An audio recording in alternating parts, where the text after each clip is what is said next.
Hey guys, CBtech here, and today I'm going to show you some new features in Minecraft Snapshot 15W34 and the two previous versions, 15W32 and 33.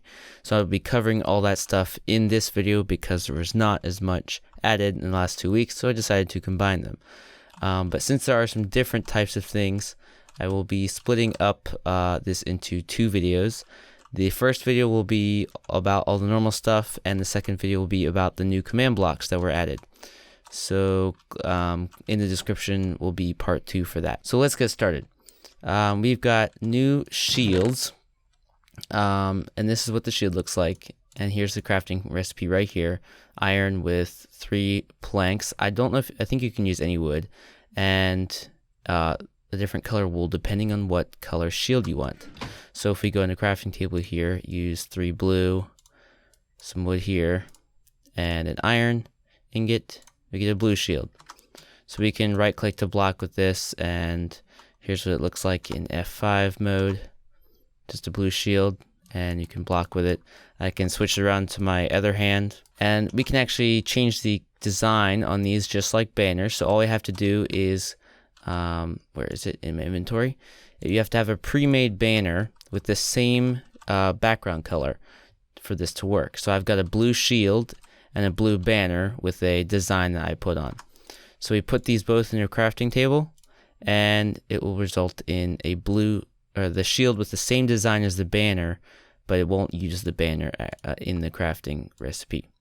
So now I've got this cool design. Let's go in F5 here on my shield. Okay, so we have a few different changes to how melee works in Minecraft and how attacking and things like that. So let's spawn some zombies. Oh, not in here. This. Alright, I need to go into survival.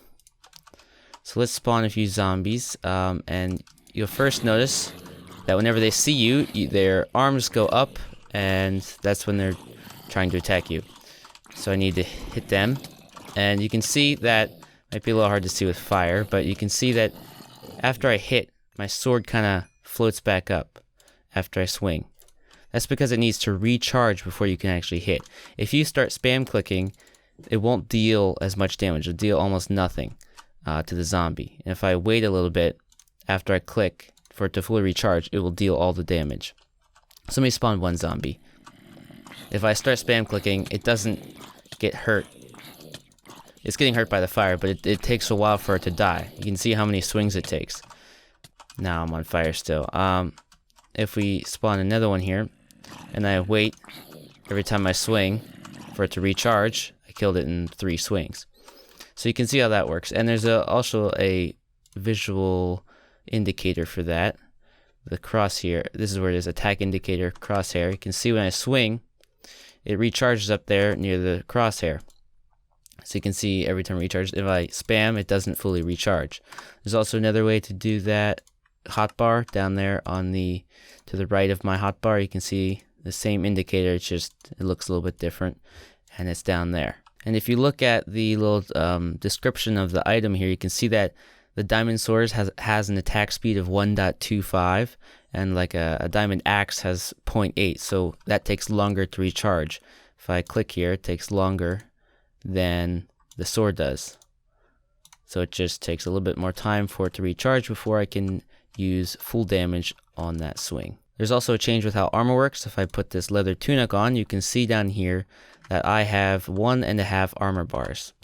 And if I have a used piece of armor, which is almost dead here, I only have a half. So depending on how durable or how much durability is left on your armor, it will depend on how much it protects you. We've also got some changes how maps work. We can now zoom in on a map by crafting it with shears.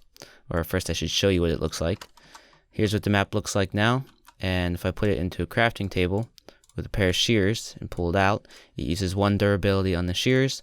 And if I look at the image on the map, it zoomed in 1. And it zoomed in to a certain part where it's not loaded so much, but that's what adding shears to the crafting recipe of maps does. Strength potions no longer apply a percentage to how much strength it gives you, it's now just a certain amount of attack damage. You can see here 6 attack damage and 3, instead of it used to be, I think, 125% and 150% of what sword you were using or whatever weapon. So now it's not as powerful if you're using a diamond sword. But so that's a change that they made to strength potions. There's also a few other changes with potions in general. There's a new type. So first I'm going to go into the end. I need to go to survival mode. Let's go into here. Actually, I shouldn't go into survival mode. I need to fly over there. Let's go over. And we need to get the Ender Dragon to start attacking us. You can see that it's going over here. It is protecting its portal thing, and it breathes out this dragon's breath. And you can collect this in bottles by right-clicking whenever you're near it, and it will damage you if you go into it. So I can collect it in a bottle here, so that's kind of cool. And you will be able to use this to make some new potions. So I'm going to kill the Ender Dragon, and we'll be back in the overworld in a minute. Okay, so if you have some splash potions and you go into a brewing stand, we can put those in, and it's raining, of course. Anyways, we put Dragon's Breath in the top, and it will make this new type of potion after it finishes brewing. And these do, once again, these do have to be splash potions. So we'll wait for this. And the output is this new type of lingering potion, and this will apply to any type of potion that you put in here, as long as it is a splash potion. And these lingering potions, let me turn off the rain first. Toggle downfall, there we go. These lingering potions look like a chopped off normal potion basically, but what happens when you throw it, this is a poison one, when you throw it, it stays there for a certain amount of time. So if I walk into it, I'll get poisoned. So that will stay there for, I think, as long as it says here. I'm not sure. Maybe it depends on the potion for how long it stays there.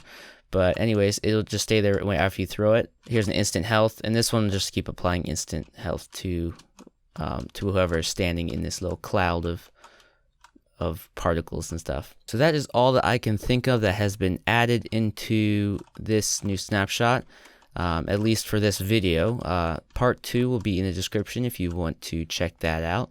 Mostly about command blocks. If you're not interested in command blocks, you don't need to go to that. But anyways, thank you guys for watching, and I will see you in another video.